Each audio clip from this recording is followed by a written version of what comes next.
Good morning. This is Pastor Doc Lynch. I guess we could say this is the oh, maiden episode of the revival of Truth on Fire. Truth on Fire was an old ministry that I had going back maybe 20 years. Let me pause here for a second. Try to get the camera situated here. It's going to take some work, folks.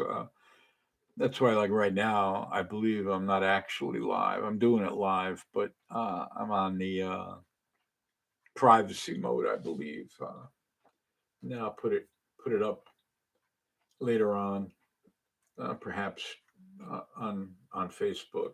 Um, like I said, I'm reviving the old ministry. I mean, it's been keeping it real with Pastor Kevin Lynch for a number of years, or Doc Lynch for a number of years, and I don't have a website right now. Uh, I've been in some sort of negotiations with perhaps having my son build me a website, and we'll see how it goes. Let's see. That looks a little better, I suppose. There we go. Yeah, I try to look at the camera, I guess, or right now I'm just looking at the screen, and I have a lot of resources here at at my disposal. I just upgraded everything as far as the computer goes, and have been very satisfied with that. And new computer that's maybe about that big. You know, I guess I'm looking at it about that big, that wide, and that it's a mini. I mean, mini. I had a mini Mac or Mac Mini for close to 10 years. I mean, that thing just wouldn't die. And it still runs if I really wanted to. But it was starting to glitch a little bit. And I started to get a little bit dissatisfied with the Mac format, I suppose. So I went back to a PC, Microsoft, and it's actually working quite well. I'm very pleased with it. Then when I got it, I upgraded the RAM. I don't know why I just didn't buy it with the RAM already, but I upgraded to 16 gigs of RAM, so it's fast. I have plenty of gigs for storage, more than I'll ever use. All I ever really do on the computer. I'm not running a business. I'm not doing any gaming. I'm not doing any music production and that kind of thing. I'd really like to, get into the podcast type promotion. Do a daily type podcast where I video myself, and I'd really like to get into the graphics kind of aspect of the video, and really make it look professional. I got a whole lot, as you can see behind me, a whole lot of cleaning up to do in here. This has become pretty much the pandemic dumping ground. I mean, all our stuff that we bought, in supply, and in demand, or great numbers, like toilet paper. Remember that? You remember that? When everybody was hogging up all the toilet paper. I mean, come on, what was that about? And we can still see some behind me, and hand wipes, and Lysol spray, and that kind of thing. Clorox wipes. You couldn't get any of that. And hopefully we won't need to go through that again. And so I just want to talk a little bit randomly, to just to test the video thing here. So I already said good morning. Right now it's only 4:15 in the morning, and I'd like to say I'm dedicated enough to wake up at the before the crack of dawn to produce the show and edit or record the show and all of that. But I just wake up naturally at weird hours now. I'm approaching 68 years old, and I don't feel 68. I mean, in my body, I feel 80. But up here, I feel like I'm still a very young man.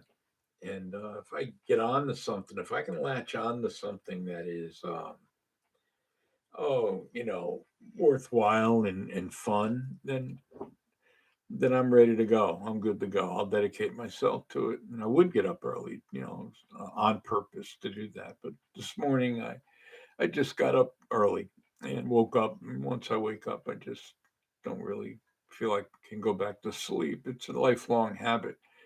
I used to get up at 4 in the morning every morning for 20 something years, and go to work. When I worked in the nuke plant for 20 years, I'd get up that early. I had to be at work by 7. I was always an early bird, and I carpooled with a buddy across the street from my house, and I used to get there by 6 in the morning. Read the newspaper, have a little breakfast, unwind before work started, and that kind of thing. So that's me. I get up early. You know, I didn't do it this morning, but I'll just get on the computer and do my like devotions in a sense. Read the Bible. Study the Bible.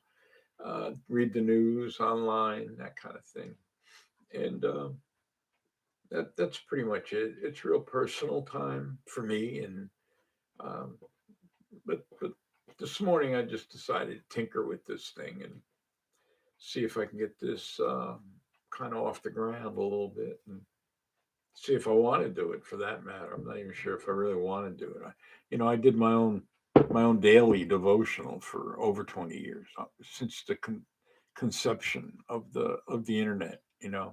I did that for years. I'd get up every morning, read the Bible. A lot of times maybe the idea for the devotion would be in my head from the previous day, but a lot of times it was what I was gathering from reading the Word that day, and I would, write it. 4 o'clock, 5 o'clock in the morning, every morning, without fail, 5 days a week anyway, Monday through Friday, and it was under various headings. The last was essentially keeping it real with Pastor Doc Lynch, and but prior to that, the original devotional time was Truth on Fire, and I can even look over at a very small gathering of books that I have on my desk, kind of in a cubby that's really just made for storing books, and books are all over the place. You can see behind me Bibles, books. I just have nowhere right now to put them. Overwhelmed with a lack of space downstairs, where my son is presently using for his workspace and living with us, and um, that's where all my bookshelves are. And I got tons of books loaded in there. So I don't know what to do with these, to be honest with you. And there are literally thousands of books, you know, that I have of various types. Mostly, they're spiritual books, dealing with Jesus and the Holy Spirit, that kind of theme, and from various authors. Uh, I'm unabashedly a Word of Faith preacher, um, and have been. I'd be lying, even though I was not operating for over 20 years in the pastorate as a Word of Faith pastor. That came more recently. Now I'm unabashedly dedicated to that, because it's who I am. It just simply is who I am. I became Word of Faith before I knew what Word of Faith was.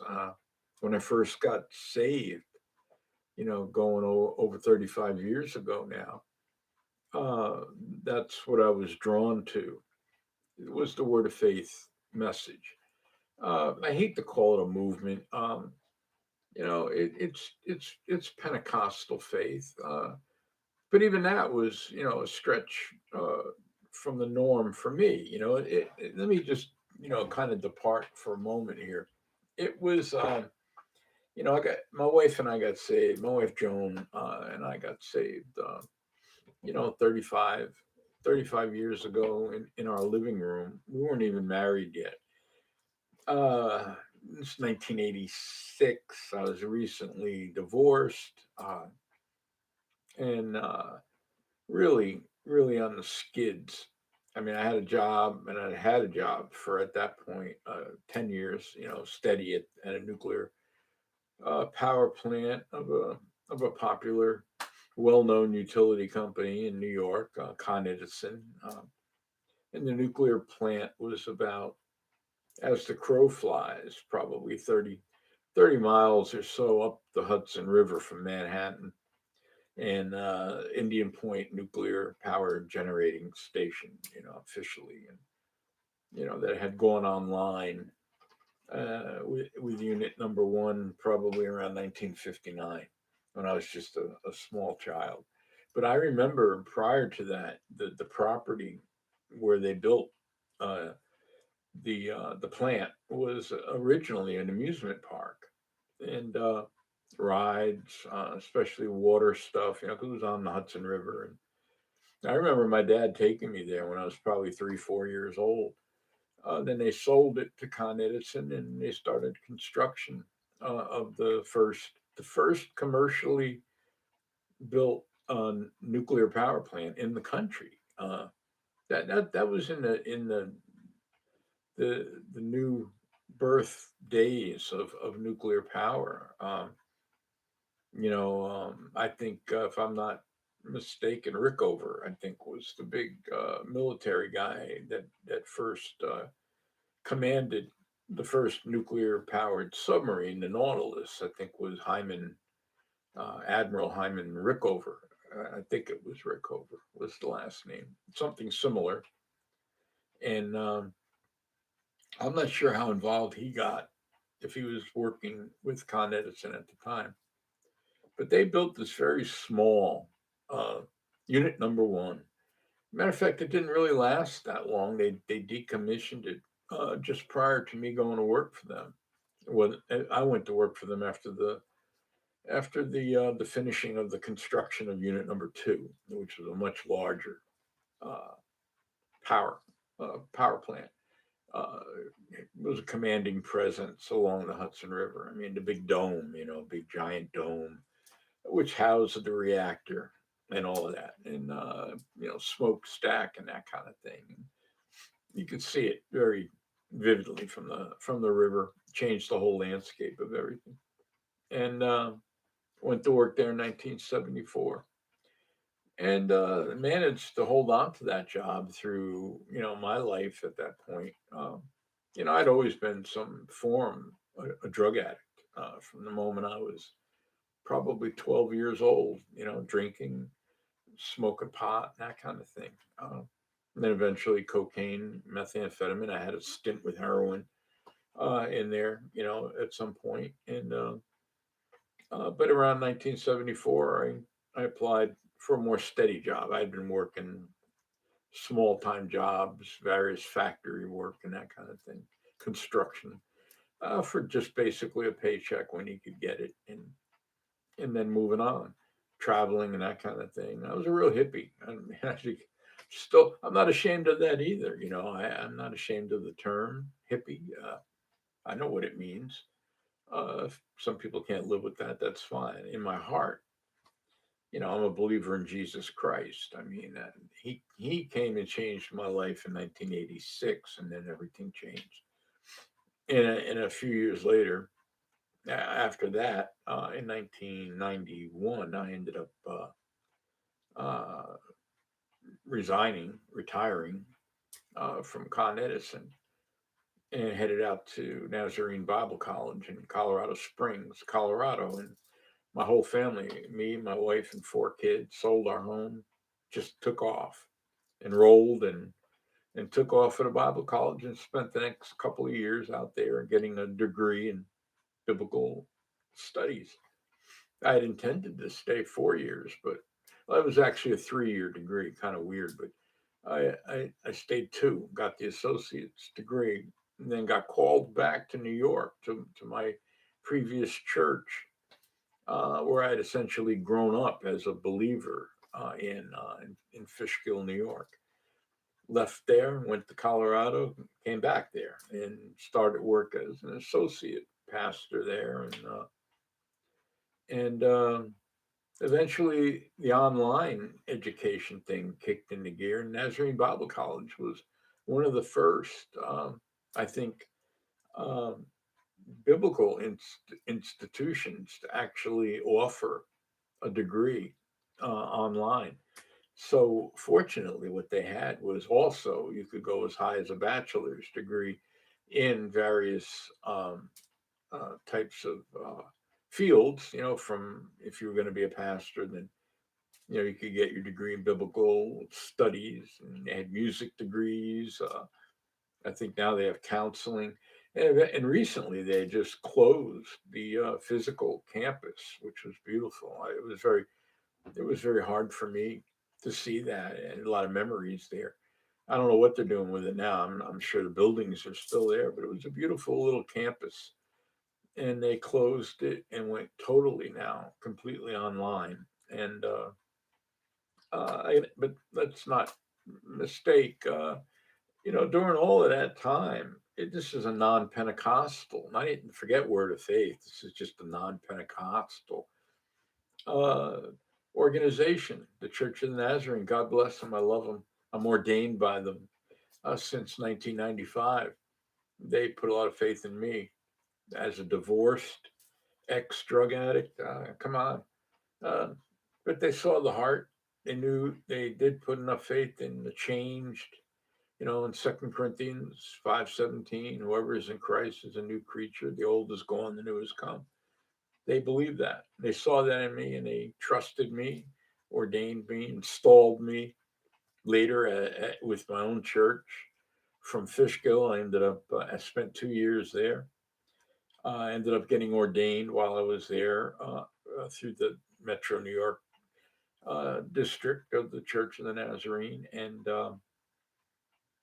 uh, eventually took a church that came open in Danbury, Connecticut. And once again, after just sort of settling from a big move back into the area that I had been familiar with, we end up picking up sticks again and uh, moving the whole family and everybody back to um, Danbury, or over to Danbury, Connecticut, to begin pastoring that church, where I ended up staying for close over 21 years. 21 years first pastor as a senior pastor, my only one at that point. Up to that point, never saw any reason to leave or look any further. It wasn't about that. It wasn't about using churches as a stepping stone, so to speak, to a larger church. And I'd gone to school with guys who did that, actually planned that. I'm going to take a church of about, you know, 30, 40, 50 people. I'm going to build it up, and then I'm going to move to the next church, and I'm, of 200, and then I'm going to eventually pastor a church of 1,000. I mean, that was their plan. These were so-called visionaries, I guess you'd call them. I've never been, if that's the term, and if that's what it means to be a visionary, then I'm not a visionary, because that never interested me. Not to do that. That's not what I thought pastoring was about. I thought pastoring was getting into a church, taking a group of people as far as I could take them, as long as they would allow me to shepherd them and teach them about the Word of God and about Jesus Christ. I was able to operate successfully as in what I believed was the truth, which as it all kind of trickles down now, all these years later, it's been It's been over 30 years since I've been preaching and pastoring. Either I was a youth pastor prior to going to Bible college, an associate pastor. I preached while I was out in Colorado, and it's been a long time. Half my life, over half my life, I've been serving the Lord and preaching the gospel. Um, but again, unapologetically, I'm a I'm a word of faith preacher. Who were my early disciplers? You know, uh, and I'll be honest with you, it was Trinity Broadcasting Network (TBN) that was responsible for getting me to the Lord. For whatever miraculous reason, I just started watching that TV show, and then my wife had seen it, had seen that I was being, and I was watching it, not goofing on it. That's what how she'll tell me today. I noticed that you were watching it. I'd come home from work, and you were already home from work, and you're watching Jimmy Swaggart, on television, and that wasn't even TBN. Swaggart at that point was so popular that he had his own network show every afternoon, I believe it was, like on Fox, out of the New York City station, Channel 5 at that time. If you lived anywhere in New York, or at least downstate New York, close to New York City, which I'd always been fortunate to have from a child to an adult.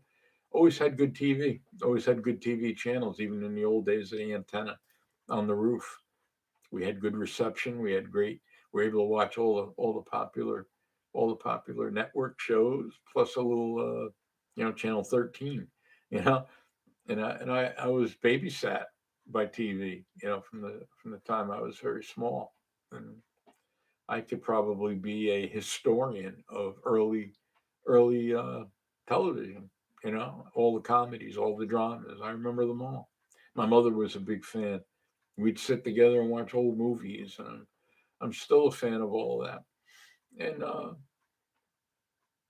so that was when TBN. Well, that was cable. Cable was not brand new, but it hadn't been around a whole lot of years. But it was the thing. Now you had cable TV, and you when you moved in somewhere, you got your cable hooked up, and then these stations. I think TBN was probably the only religious broadcasting network on television at the time. Excuse me a moment.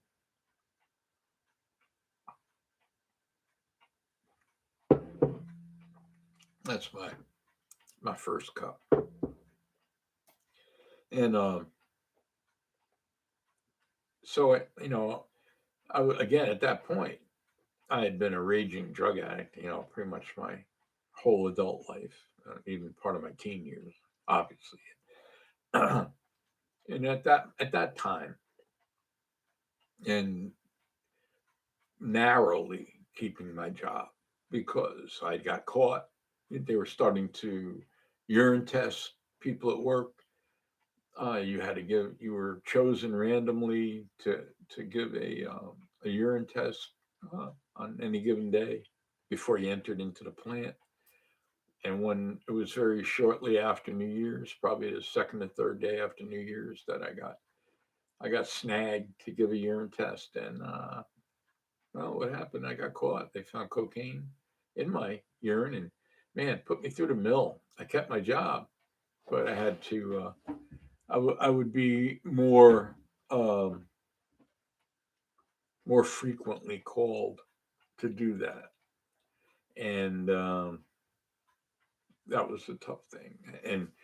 And when they called me to do that, sometimes it would be a trip to Brooklyn, New York, to the Con Ed Medical Building, and do it there, and then be interviewed by a doctor and the whole. I mean, they did that to me for months until they were satisfied that I at least was hiding it good. I wasn't coming to work stoned, which was a lie. I certainly was. I was just lucky or fortunate. I don't like the term luck. I don't believe in it. But I was fortunate that even though I was living a lie. I mean, I was a huge cocaine and methamphetamine addict, and I dropped a lot of weight.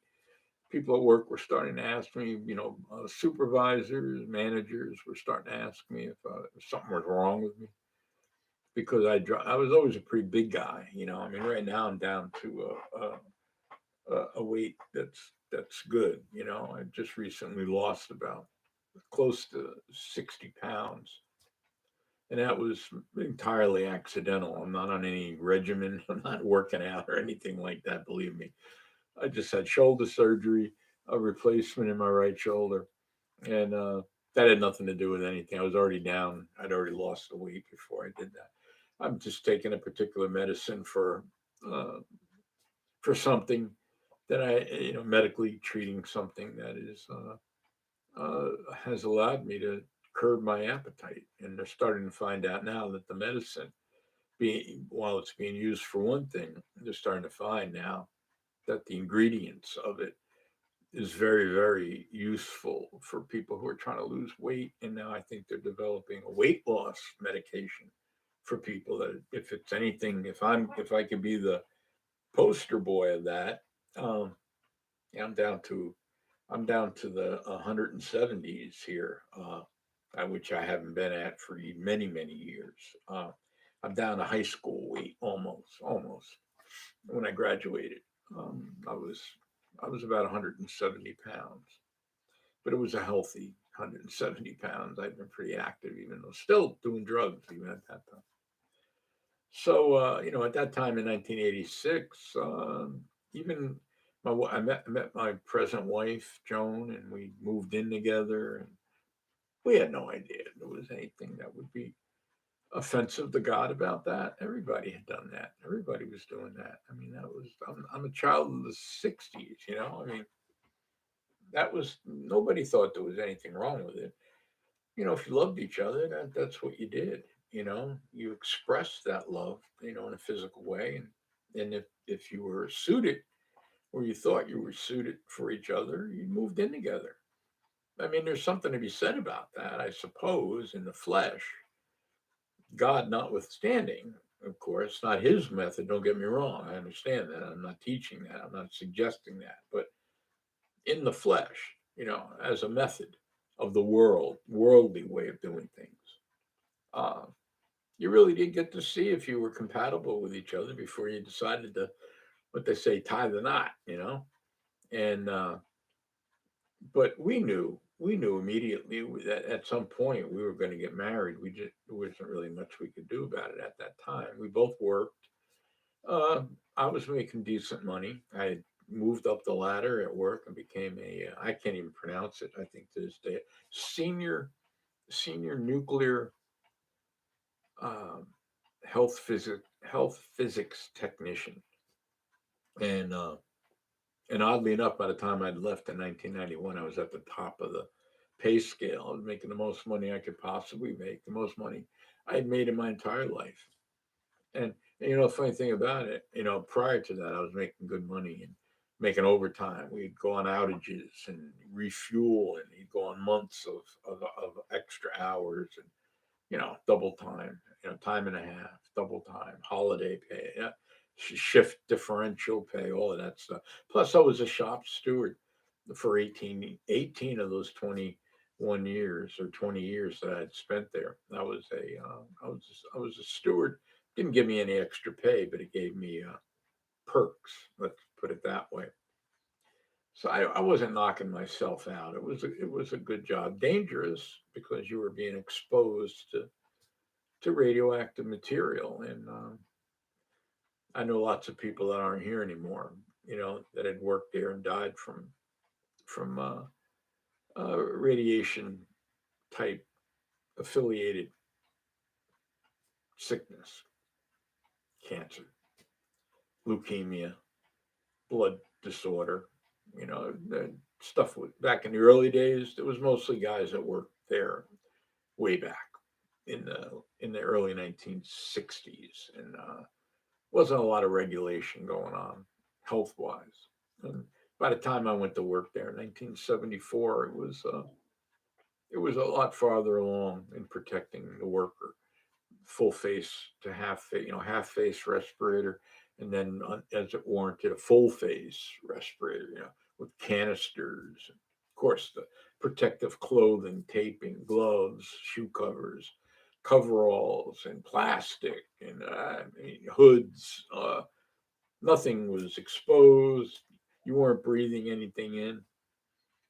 So, so far, uh, I give the Lord a lot of the credit. That's who I trust in all of this through the last year of the pandemic now and up all my whole life working there. I trusted Him that I wouldn't get sick, and God bless Him. I've been I've been good. I've never had any indication. My dad died of cancer, of a blood type cancer. Weird, mostly due to smoking. I would think they claimed a disease called multiple myeloma, which is a pretty much a bone type cancer, but it's blood related. It gets into the marrow and changes your blood uh, makeup. He lost all his white blood cells, and stuff starts clotting, and you can't fight off infection and that kind of thing. So in a month he was dead. He probably had it a lot longer than that because he was stubborn like me. He didn't want to go to a doctor. But I think about that, but I give it to God. I just believe it's in Him that we exist. Uh, I'm giving you a history of my life here. And right now we're up to over half an hour, and this isn't going to be the norm where I produce some lengthy thing every day. I'd like to keep it down to about 15 or 20 minutes of biblical teaching of some sort. And so eventually, I we had bought a house. I'd been married previously, so I had three children in that marriage, and eventually the Lord provided, and they came to live with me and my new wife. Joan and I got married in 1986 and bought the house in 1986. So everything happened in 19. I got saved in 86. Started preaching shortly after that. I mean, when God calls you to something, man, He provides the whole package. He really does. And it's been a good run. And my kids came to live with me. My ex-wife, who's now deceased, God rest her soul. And I remember when she was very sick. I was in Colorado. Me and the kids and my wife were in Colorado when she was sick back in New York, and she had like a COPD thing. And I had I called up a pastor friend of mine in New York and had asked him if he would go to the hospital and visit her and pray with her, and he graciously did that for me. It was a cold call, man. You know, she wasn't ready for anything like that, but he went, told him that I had requested that he go and pray with her to receive Jesus Christ into her life, and she accepted. And shortly after coming back, so 2 years after that, shortly after coming back to New York, we weren't even living in the home that the church owned at that time. That was still being prepared for us. So they rented another house for us. So you can just count up all these moves we made in a very short period of time. Even from even after we arrived in Fishkill, we had to move from another house to the house where we would stay for the next only 2 years. And so while we were there, she had passed away. And and at that point, the three kids, my oldest son, he went into the Navy. Uh, my two daughters moved. My one daughter went back to live with her mom. Maybe she sensed something. But both my daughters moved to upstate New York, and it was just my wife and I and our son together, Jesse. And that was our ministry family for many years, the three of us. Although my daughter Tanya came to live with us for a while. and she had our granddaughter, and she lived with us for a while, and so we always had family for a period of time, and then the years just went by.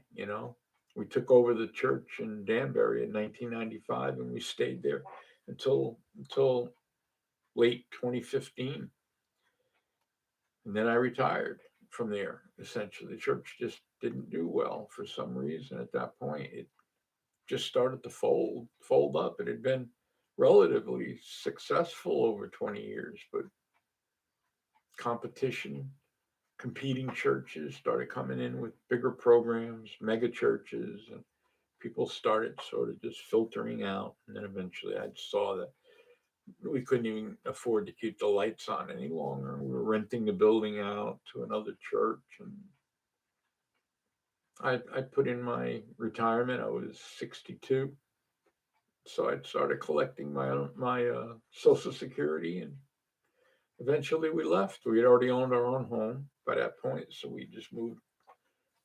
We just came and stayed in I live in New Milford, Connecticut, which was only about 15 minutes outside of where I pastored. So it was good. We already had our house, our home. We had already owned that for 10 years. And then I started attending. It's just kind of weird. You talk about how things come around. I started attending a friend of mine's church that I had taught school in when that church was in Danbury, starting out.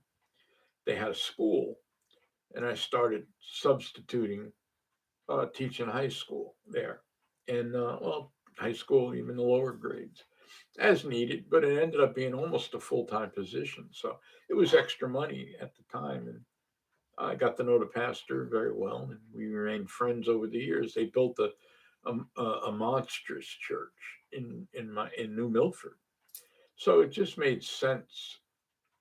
And my wife and I always used to joke, when we retire, where are we going to go to church? No, it was kind of like an inside joke. I don't know if I could stand anybody else's preaching other than my own. So we we ended up going to this friend of mine's church, who just happened to be a Word of Faith church. The church is called Faith Church. He just was thrilled to see me and accepted. He hadn't seen me in a number of years. I walked in one day and waded through the crowd of people in the lobby. And, it's a church that on every service averages about 600 people or more. And saw him, and we started going there and stayed there. I started teaching there. I started running a drug and alcohol type support group for people struggling with addiction, that kind of thing, because that was my background. And I'd done that for years, actually, in every church I'd been in. And stayed there for about 3 years. But you know what? It ain't preaching. Once you're a preacher, you got to preach. So I had started this church on paper, Revival Life Church. I had started that in 2011 with intentions even back then that I was probably going to make the move from being a part of the Church of the Nazarene into an independent Pentecostal type Word of Faith private church, you know, that I would be, that was mine, not part of a denomination. So an independent, non-denominational type church, and never did anything with it. Been sitting there. It was fully recognized in the state of Connecticut. So after about 3 years at Faith Church, I decided, let me start looking around for a building, and the Lord was in it all the way. Found a great building. We've been there 3 years now. Revival Life Church in New Milford, Connecticut. It's a little hole in the wall building in the back of a construction site. Essentially, they started knocking stuff down on this site. They built a new string of offices or storefronts right on Route 7 the main route in New Milford, going through New Milford. And I got this huge sign. We got this gigantic sign up in the air. It sits right off of Route 7. You can't miss it. Revival Life Church. I don't take any salary. Uh, I don't get paid. Uncle Sam essentially is taking care of Joan and I. We're both retired. Joan had to go out on a disability a few years ago when she contracted Parkinson's disease. We're still praying and believing for God to heal that. But and she's good. Slowed down a little bit, but so the both of us are living off Uncle Sam's dime, and it's enough. It's enough. It pays the bills. We maintained our home. We didn't have to leave, and we don't plan on going anywhere. I don't know how long I'm going to be able to preach, or how long we're going to be able to stay where we are in that building. But right now, it's cheap. It's adequate. It's not pretty. It's bare bones, man.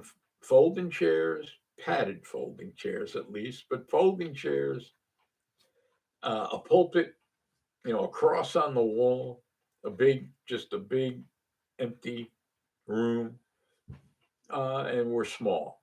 You know, uh, you know, if on a good Sunday, if we get 20 people, that's really exciting. I mean, we don't really advertise it except maybe on Facebook. It's it's not a walk in off the street kind of ministry. Even in spite of the gigantic sign, people don't really know we're there. I don't think so, and that's okay. And it's been okay, particularly during this pandemic, because you just didn't want people strolling in off the street. You kind of. I mean, for the first time in my life, as a pastor, I mean, what do you want more as a pastor? You want people to walk into your church, for goodness sakes, but the pandemic was a different animal.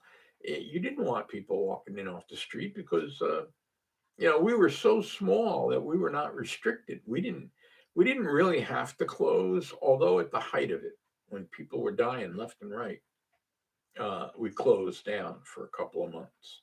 So I was just preaching like I am now, right now. I mean, this is what I did for a few months, even going back to last Easter. Last Easter Sunday, I gave a message online. We were not open. And then we did that for, like I said, a couple of months. And then eventually, well, when people leave a small church, it's noticeable.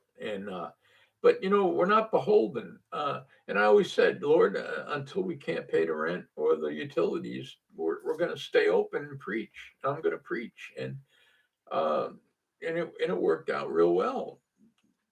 We've always had good, faithful people that pay the rent. That's it. They love me enough, and I'm not fooling anybody here. Most of the people in the church right now, and some of them have even just started coming back now, 3 years later. Actually 6 years from the time I had the church in Danbury. I'm starting to see people trickle back to me as their pastor for various reasons. But here we are, and I get essentially the same people I had in Danbury, I have here now. Maybe one or two newer people, but and in the beginning when I started the church, had all kinds of people. I even had some people that followed me over from Faith Church, which is not something I ever wanted to happen. I'm not about taking sheep from another shepherd. That to me never sat right. I didn't like it when it happened to me, and it happened to me, on occasion over the years. Over 30 years of preaching, you're going to see it happen. I never held a grudge about that. I mean, people are people; they're free to go where they want. But I never liked having being that person to do that to another pastor. So that wasn't something that happened that stayed very long. Or I mean, when you come from, we don't have anything for children. We don't have Sunday school. We don't have children's church. We don't have children's Bible study, or Sunday school. We don't have any of that. And no kid, we don't have an elderly crowd. We have some people my age, but a lot of people are in their 50s. Their children are grown and that kind of thing. And I think God knows. You go, look, I'm not going to send you a family with children because you're not going to be able to tend to them properly. And I understand that. There's just no other room for them to be in. We bought a stack of coloring books and crayons to keep them occupied if we ever had to do that. There's been a rare occasion when children have come, and they've been good, and I don't mind it, even if they're a little rambunctious. I don't mind it. I never did mind it. I never minded noise in the congregation. I just didn't. Never bothered me. So this is where we're at right now. We're alive and well. Here we are, a year into the I'll say into the pandemic, not after it because it ain't over. I mean, and here's the other thing now. I mean, we don't wear masks. Never did. I never had anybody put a mask on coming into church because again, we're under. Well, I guess we should be wearing masks technically because the bigger churches have to do that. I guess that's a mandate.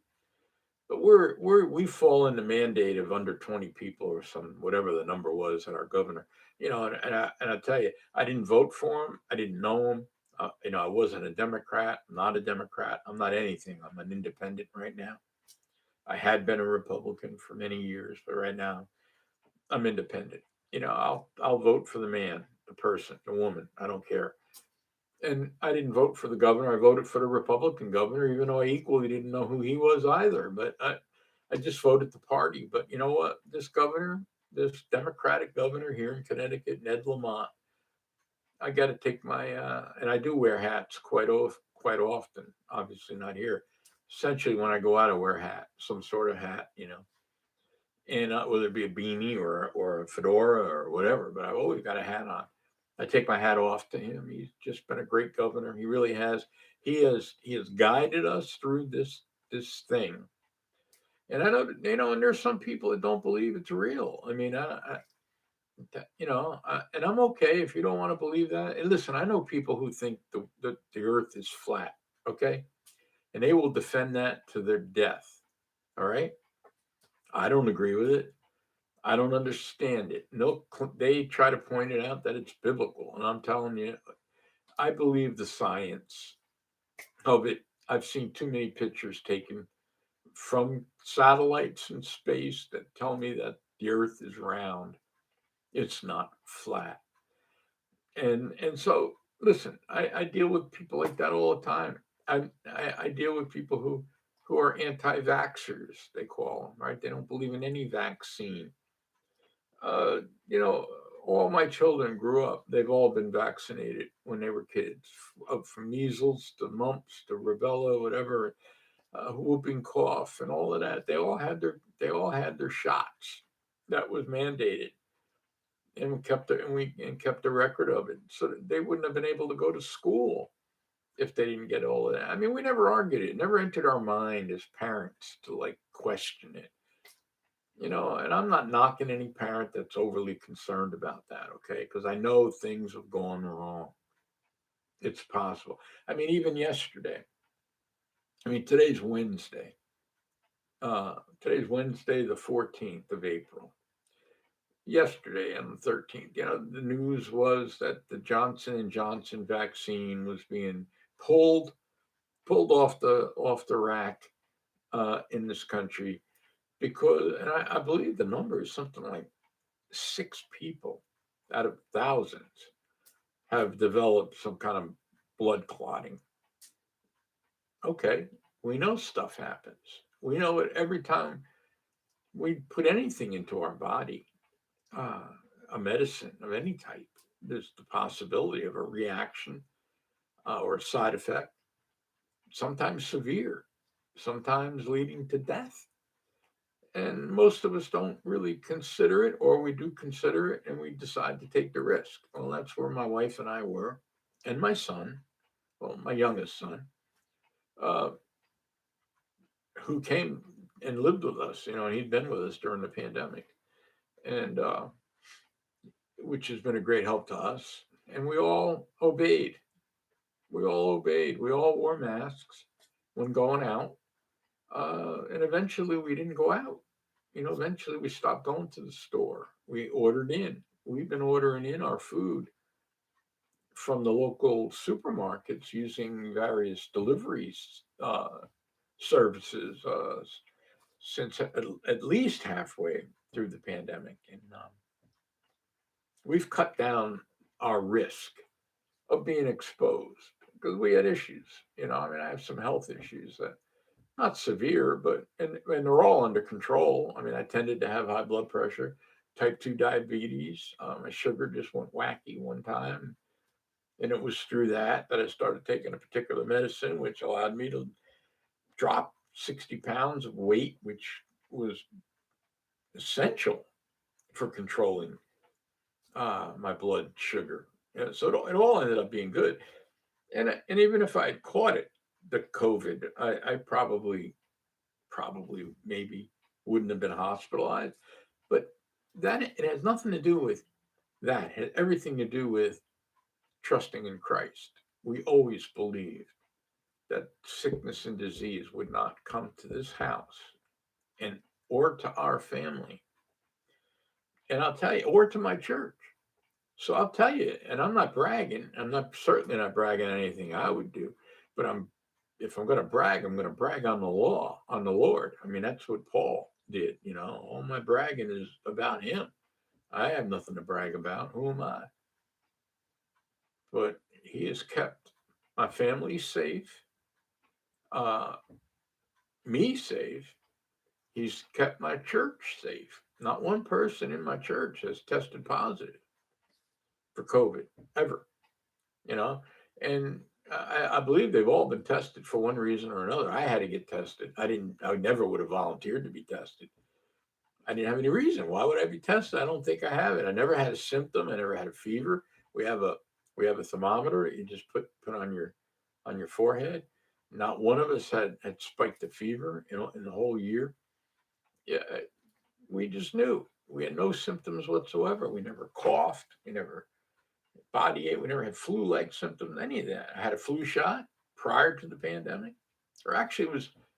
I'm not sure. I think it was during the pandemic, the beginning of it, that I went and got a flu shot, and that was just something I'd never done before until the previous year. So 2 years running now, I've had a flu shot.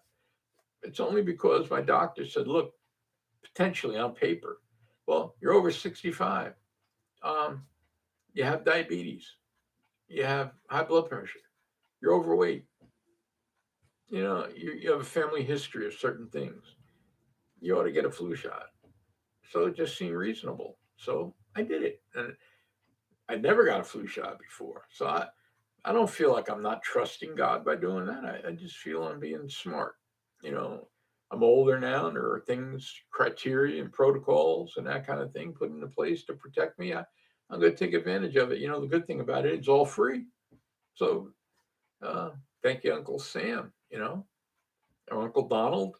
It's all started under his watch, and the stimulus checks, and then Uncle Joe now. I mean, Uncle Sam, I got a family of uncles that are kind of taking care of us in some way. So do I trust them over God? Absolutely not. Do I trust them explicitly? Absolutely not. There's enough rebel in me still. I don't trust anything but God. To be truthful, I don't trust the government.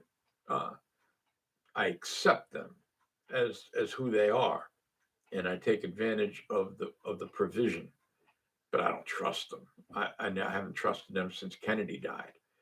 Since Kennedy was assassinated, and I was only 10 years old, and I knew then something's rotten in Denmark here. Okay, still believe that, and I'm not a conspiracy theorist by any stretch. There are things I wonder about, but I don't make issues out of it. So, you know, what am I going to do? I'm not gonna make a mountain out of a molehill here. And I worked in the science industry long enough to know that there are things that happen in this world that you could trace to scientific fact. You know, you don't work in a nuclear industry and not understand nuclear physics. I was never an overachiever in school. I did extremely well in college, but it was something I enjoyed. Something I had reveled in studying the Bible.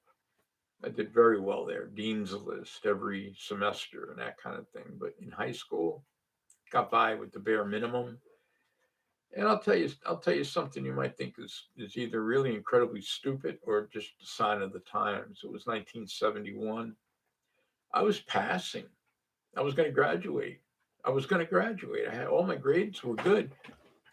I got involved in a party one weekend. We used to go to the on the Appalachian Trail just outside of Peekskill, New York.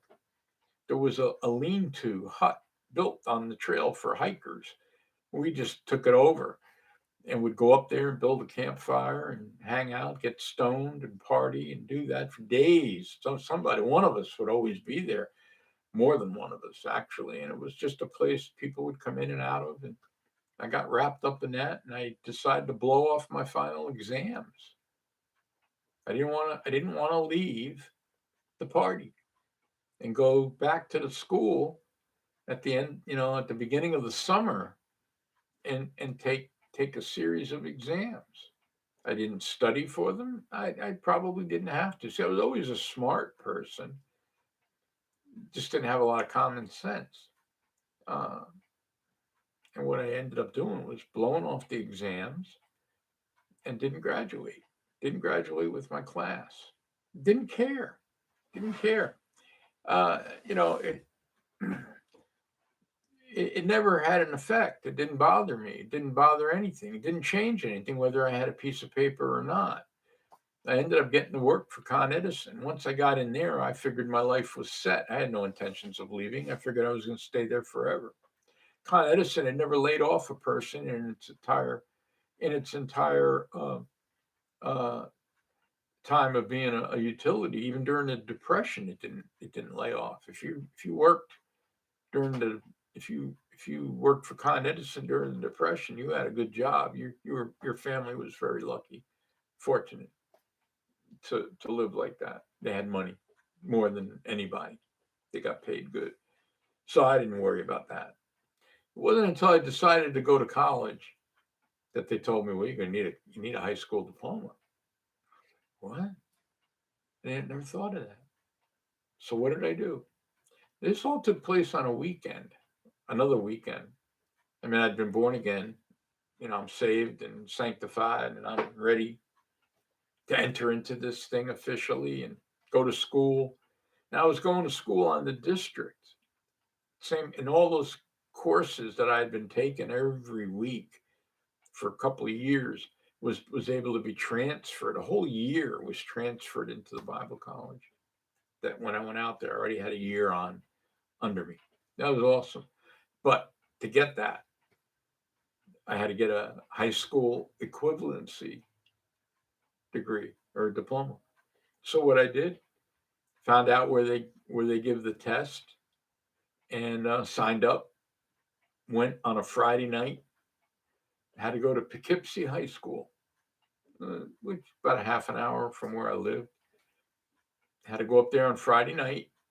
Took the first part of the test. Had to go back on Saturday morning, take the second part. And I passed it. Passed it without cracking a book. You know, I it wasn't rocket science. I wasn't getting a nuclear engineering degree for goodness sakes. I it was reading, writing, and arithmetic. Essentially, really, that's what it was: English, math, and I don't know, like some parts of social studies. And I just wanted to see if you could think reasonably. So I did that. Did that, passed it, got my GED, applied for college, got accepted, and the rest was history. By another month or two later, I'm on my way to Colorado with four kids in a brand new. Thank goodness we had just bought a brand new Plymouth Caravan. You remember the first minivans?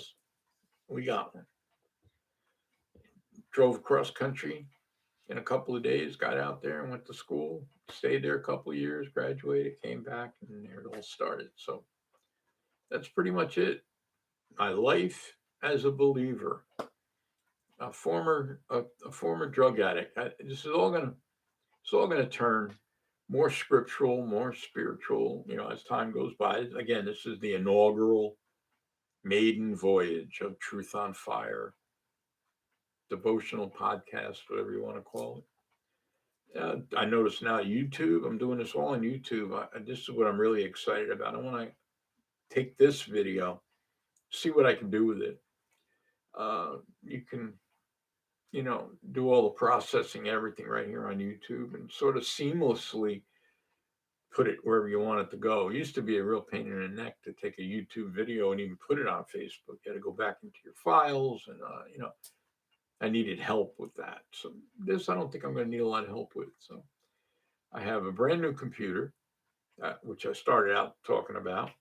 Uh, Powerful, brand new screen. Got one of them curved 27-inch screens. I'm staring at you through. I got a brand new microphone system. I had hoped I was going to put it on one of those. Well, I got it right here. Actually, I was going to put it on this contraption, right? It was going to look real professional, DJ-ish. But then I went to clamp it onto my desk or onto something. There's nowhere to put it. The lip of the desk isn't wide enough to put it. I tried putting it up here somewhere. Too heavy. My son had a microphone. We're both musicians. I'm the drummer, but he's a good drummer himself, and he had the drum. We have the drums set up. I don't play. I haven't played in several years because of a shoulder injury. I had 2 wrist reconstructions over the years. I lost over a year playing just on that. So after a while, I'm probably never gonna professionally play the drums again.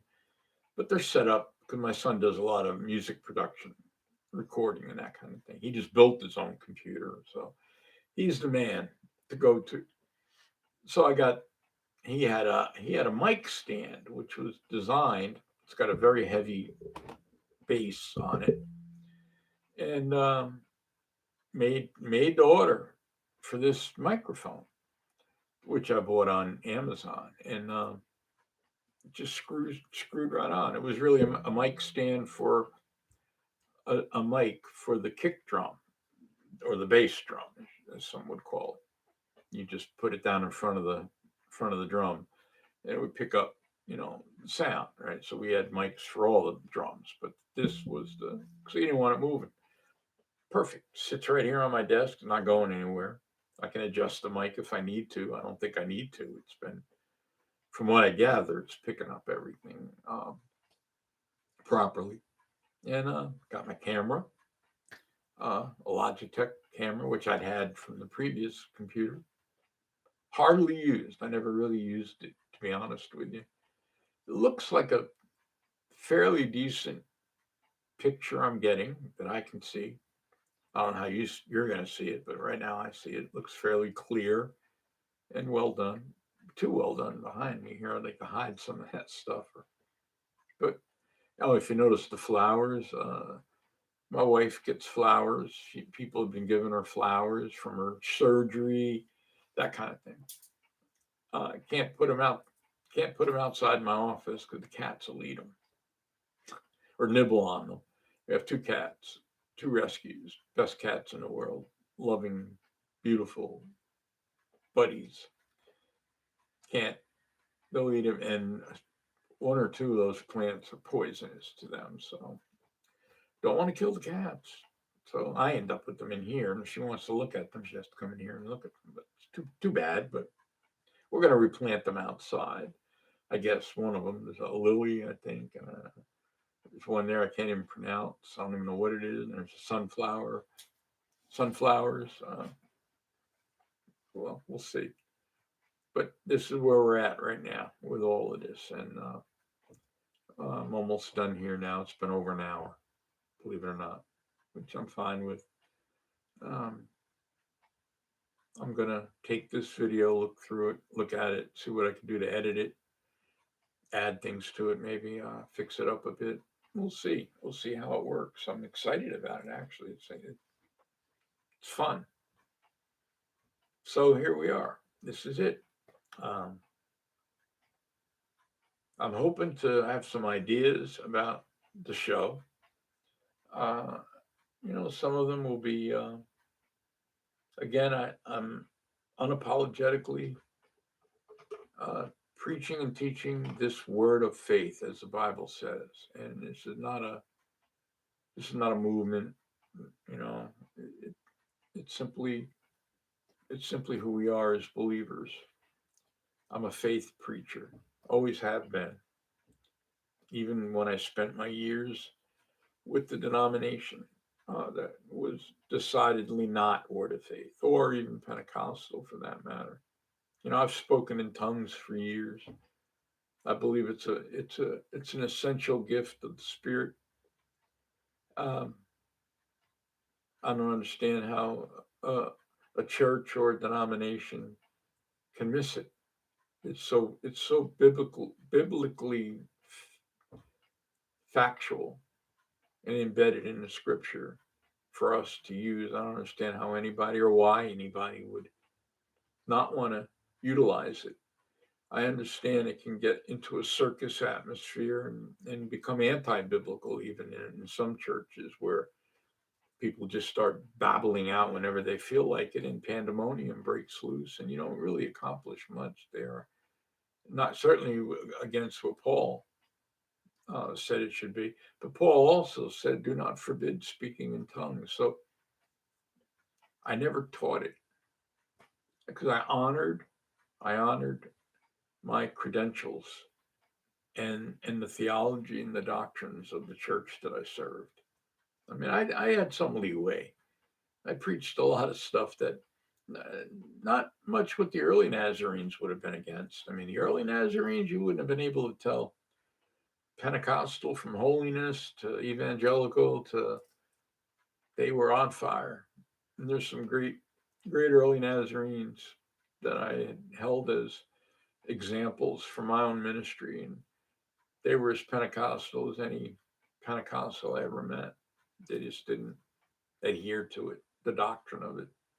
The only thing that really kept them from becoming decidedly Pentecostal was the fact that they came out forcefully against speaking in tongues. I had pastor friends of mine that were cashiered out, lost their churches because we used to say they got the gift. You get the gift in that denomination, you'll do it somewhere else, which I respected. And quietly, even in the background, I had contemplated leaving that and starting my own church, hence the church on the books since 2011. Only formulated in reality 3 years ago, in 2017. 4 years, going on 4 years now. So here I am now, free as a bird, free as in the spirit. And no one ever told me to cut my hair. I can do this in the Church of the Nazarene. It had nothing to do with it. I stopped. I lost the suit and tie many years ago. And believe me, I could show you pictures where my hair is very very short, and I was spit shined, and I always had a beard for the most part. Trimmed neatly. Matter of fact, I just trimmed this up yesterday. It was getting pretty long and bushy looking. I'm not real great at doing that, but I did the best I could. I'm not to the point where I want to cut my hair yet. I almost kind of like want to see just how far can I let it go. But and I know that if you're a real believer, if you're what I call a true believer, that this has nothing to do with the inner person. You know, uh, I don't want you to see me anyway. I mean, my somewhere on this is the other thing. I mean, I was able to do this. The sleeves, the tattoos, all of that. God, I had two great general superintendents. I only had two over the course of my whole ministry. One retired. Well, they're both retired now, and one retired right after I retired, and but one passed away eventually, and they're still alive. And they were both great guys. They never hassled me about anything. It was a pleasure to pastor a church under them simply because they left me alone. And they didn't need me being a headache. Believe me, they had 115 churches, I think, or more on the Metro New York district. They had most of their churches were in Manhattan in the five boroughs of New York City. Rough spot. And They had their district office was eventually moved to Long Island. I mean, they had to travel a lot. They didn't need to worry about me. That's the way I always looked at it. So I didn't bother them. They didn't bother me, and I appreciated that. But we used to have healing services. I taught healing. I believe very strongly in it. Anointing with oil. I mean, we did all the bells and whistles of what any Pentecostal worth their salt would do. And privately, I'm praying in tongues. I confided in a few people, but not generally. And even now, to this day, I don't know very many people in my congregation that actively speak in tongues. They don't. I never hear it in the church. But I'll tell you something. I went to Faith Church, which is a dyed in the wool Pentecostal Word of Faith church. Pastor was ordained personally by by Kenneth Hagin, the Kenneth Hagin from Rhema. And I have to tell you, once I heard tongues being spoken, which obviously was out of place in the middle of a church service. Just didn't hear it. You would have thought you're in a Baptist church. I so I don't know.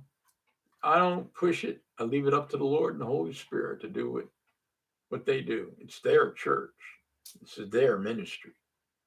I'm just being used by them. So that's the way I've approached everything in my life post 1986 has been completely reliant on the Lord, up to and including this program, which I'm going to end right now because I've gone too long. So, if by any chance you get to see this, okay, I don't know if it's going to be published or not, but right now, uh, I'm just going to pray, Lord, thank you for this opportunity. I lift this ministry up to you, to be blessed, and I pray over all the people who are within viewing this, hearing this, that you'd bless them too, Lord. And I ask it all in the name of Jesus Christ. Amen and amen. God bless you guys. We'll see how this works out. And I'm believing that it's going to be fruitful and multiply. God bless you guys. See you next time.